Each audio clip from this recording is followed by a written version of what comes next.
cities have their history, their stories, their legends. New York, that city full of skyscrapers, could not be different. Long, long ago, when New York was nothing more than a handful of small houses and farms, the stories tell that there was a character named Rip Van Winkle. This gentleman was one of those people that life passes them by without them doing the slightest, because they despair of having a fortune. Rip had a good character and was always willing to help whoever asked him, but as we said, money did not move his ideals, and with a plate of food and a good nap he was more than paid. As long as he didn't have a responsibility to tie him down, he was content. Rip, however, had the bad idea of getting married, and I say bad idea because his wife was always busy maintaining the house and the small garden they had, and thanks to that they did not go hungry at home.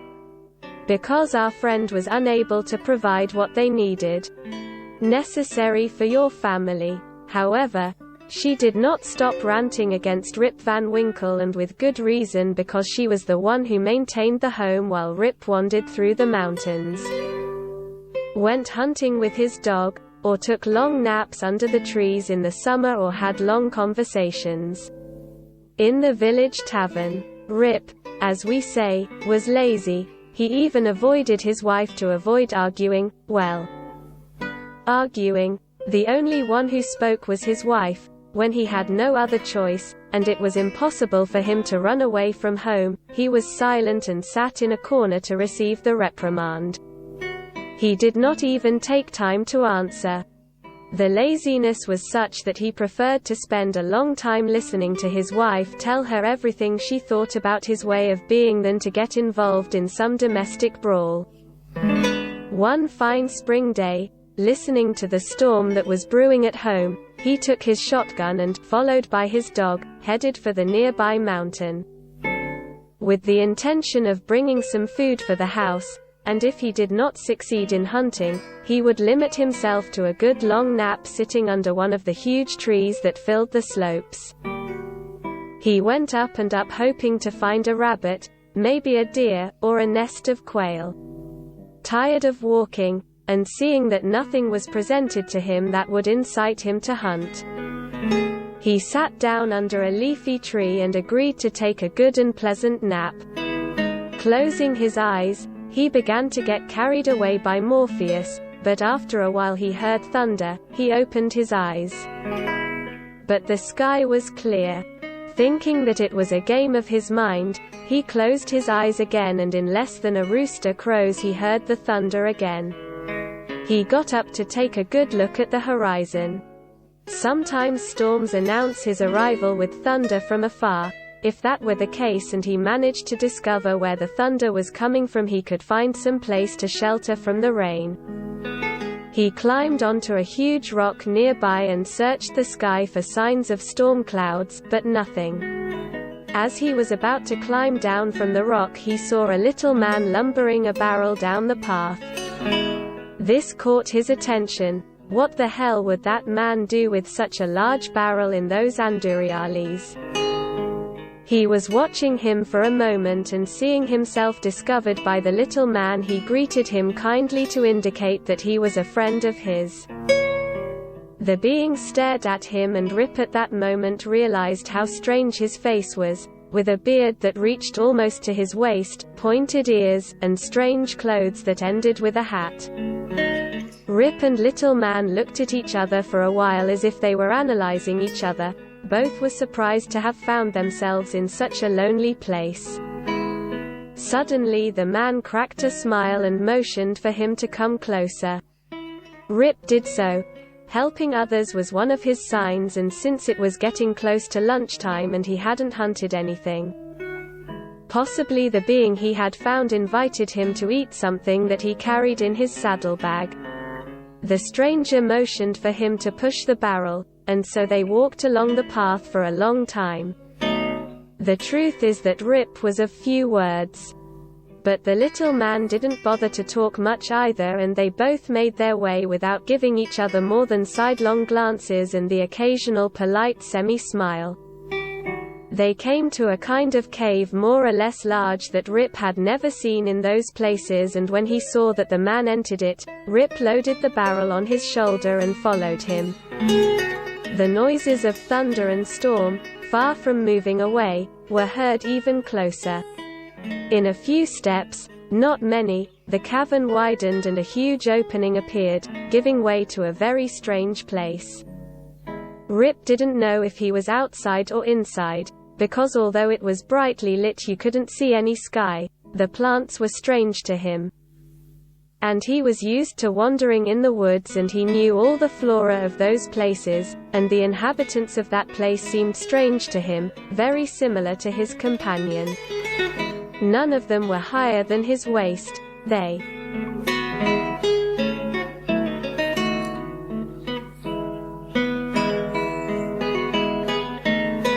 were all friendly and at the same time sullen and mysterious, with elusive looks, and when they stared at him they fixed their eyes on him as if searching inside him. Rip heard the thunder again, but this time so close that she seemed to be inside the storm itself, as if she were in the cave with him. She looked to where the noise came from and saw one of those beings playing bowling. Rip smiled, thinking that all the fear of storm really came from a simple game, but at the same time he wondered how such a wonder was possible. How could these little men roll a ball across the floor and make it sound like thunder? From what Rip could tell, they were having some kind of celebration. On one side you could see some little men preparing something like pots from which smoke and a rich smell came out. On the other side a few carried the barrel that their companion had brought and raised it to a platform with great effort, and suddenly the fight began. Music. Rip turned his eyes and saw 3 of those beings playing instruments that he had never seen before. Immediately the revelry spread through the place, and the little men began to dance with each other and invited Rip to join the party. He didn't know when he began to dance. But the truth is that he couldn't stop dancing. He ate something from those pots and continued dancing. He drank from the barrel and danced and danced. Everything was laughter, joy, fun. When he woke up under the leafy tree in which he had lain down, he felt his mouth dry, his body was stiff, and he slowly stretched. What a strange dream, Rip thought. Did his legs hurt from dancing so much? Dancing? He thought to himself, but if it was a dream, how can I have soreness? When he got up, his head was spinning. It half hurt him and he felt an empty sensation in his stomach, all symptoms of partying. Rip scratched his head, very surprised at everything he felt. He called his dear and faithful friend, but the dog gave no sign of life. Rip thought that maybe he would have gone back to town when he saw him lying on the tree, but he would never leave him alone. Absorbed in all these thoughts, he began to go down the mountain. After having walked for a long time, which seemed enormous to him, perhaps because of how tired he was, perhaps because of the bodily discomfort he had, or perhaps because he had really gone far into the forest, he finally spotted the town in the background of the road. But where was he? What town was that his eyes saw? Would he have taken a wrong turn? There was no other hamlet in those parts, but his dear little town. What was happening? What was happening? Was he still dreaming? He hadn't fully woken up? Would it have been true about the little men and they had him dumbfounded? Stunned, he decided to continue on his way to the group of houses to see where his steps had taken him. At least he would find people to guide him, and clear his mind a bit. As he descended, the confusion increased. In the town there were many new houses, some small buildings and very little vegetation. Where were the trees that led to the town hall? Those leafy trees in which to take refuge from the torrid summer sun? Where was the tavern where Rip and his compadres had long pointless conversations? Where the radishes was his house? But which way had Rip taken? As soon as he began to walk through the streets, people began to look at him strangely. The townspeople had the same sense of strangeness in their countenances that Rip himself carried with him. A group of children approached him unashamedly, and a little girl held out her hand to help him walk, something that our man was grateful for, not knowing how the steps he took tired him greatly. Little by little Rip became the anecdote of the day, and with every step he took, more and more people surrounded him with a strange face. They accompanied him to the mayor's house and put him in front of the door. In a flash, the mayor came out, elegantly dressed and in a hurry to see what his fellow citizens were bringing him. "Tell me, good man," he began to speak, "what brings you to these parts?" "I'm Rip Van Winkle," he replied. "I must have lost my way. I can't find my town." Rip noticed how his words tired her spirits. His voice felt exhausted, without strength. When he said his name, a murmur was heard in the circle that surrounded him. The mayor's eyes widened in shock. "What do you say, good man?" he asked. Rip looked around to see if he could find a familiar face, or at least someone who didn't look at him so strangely. "I'm Rip Van Winkle," he said again. "I live in this town," he said. And scratched his ear in a daze. "Or at least that's what I think, and I don't know what happened because I don't know anyone. I can't find my house. Where are my wife and children? What has happened? What is happening?" Without knowing how, Rip began to cry. A great oath of astonishment was heard, and both the mayor and the older ones took a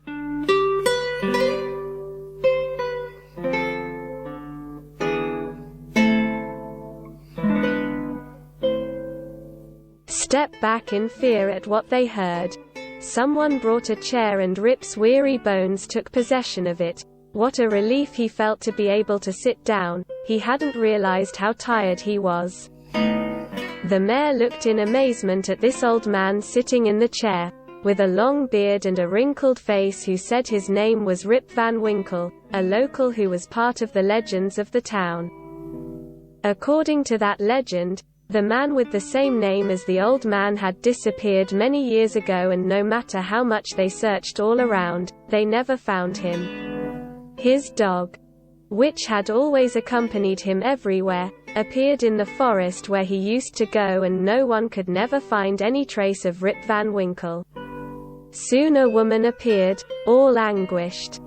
And she looked at him attentively. She approached the old man and looked directly into her eyes, and at that moment she fell unconscious.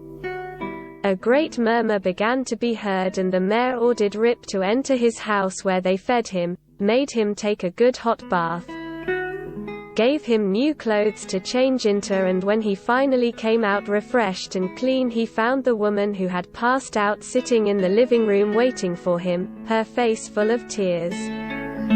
She jumped out of her seat and hugged him tightly. "Father," she told him, "I am Elizabeth, your daughter. W. Elizabeth. But, if you were barely 5 years old when I went to the forest." No, father, it's been 20 years since you left." Rip didn't understand anything that was happening. What, 20 years? But if just that morning he went into the woods with his dog? What had happened? What was happening? Before the astonished looks of those present, Rip recounted everything he remembered since he left home: the tree, the noise of the storm, the man with the barrel, the walk, the cave, the other beings, the party. Everything. He told everything he remembered. At the end of his story, he looked at those who were gathered there and noticed the faces of astonishment and stupefaction they had.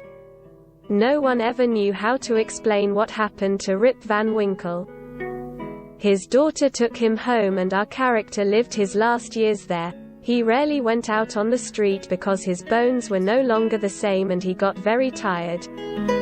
He received visits from doctors who examined him, journalists who peppered him with questions, and curious neighbors who brought food with the excuse of sitting down with the old man for a while to hear his amazing story.